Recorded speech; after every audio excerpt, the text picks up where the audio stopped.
Welcome to Ruler of a World 3D. I am Daniel Isham, the podcaster and the storyteller. Our stories are a history of what happened in our 3D printed world-building board game. We call it Nation State. We are excited for you to hear our story today. From the studies of Professor John Hilton from the University of Bob, Archaeology Department, from the study on the events on Bob and its surrounding planets before the discovery by the Adam Smith. My sources include archaeological findings from several sites, as well as the record requested and given to the Isham Empire's diplomatic corps from the Kingdom of William. This is just an overview of the events as we currently have them. As close as we have it, about 800 years before Bob's discovery, there was an interstellar civilization that had expanded to the point in their solar system to have two capitals, one on Bob and one on Eureka, which is now the asteroid belt. The population had a high standard of living and over 100 trillion population. They had expanded to at least 20 other star systems,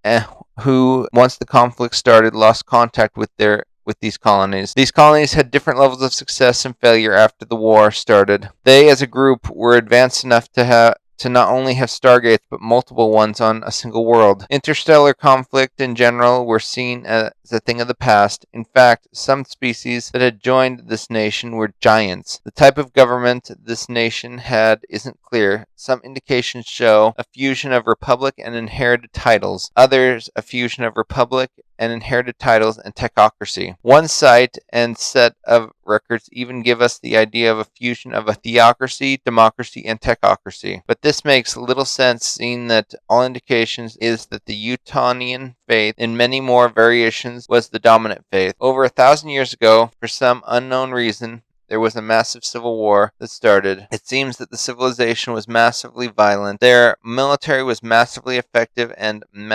massive. Both sides of the nation had fully utilized military that had both space and water navies, power armored ground forces, marines, both water and space, and they also had power armored Stargate special forces, traditional special forces, both tanks and mechanized forces, air forces that in their sphere of knowledge they were able to keep Xenos from interfering. From what we can gather, their power was such that even 1,000 years after the solar system was wiped almost entirely of its civilization, they left it as a quarantine zone. What started this civil war, we can't tell. We know that they developed a planet-destroying weapon and was used at least once. All known types of weapons of mass destruction seem to have been used. Some things so devastating that no other civilization has even done so. The survivors from this source were loyalists. The Kingdom of William evolved from the previous type of government to a monarchy.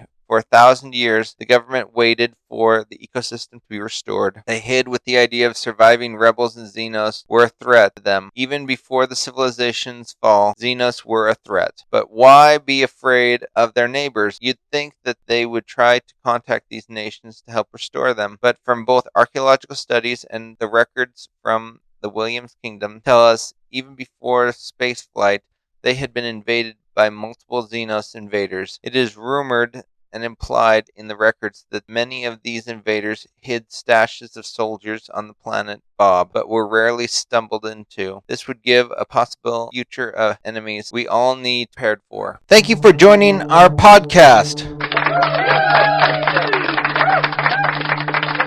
If you'd like to join our game, make rules for the game, we hope you create a nation and join our struggle. You can get in on this through our Patreon, which is linked to the podcast description.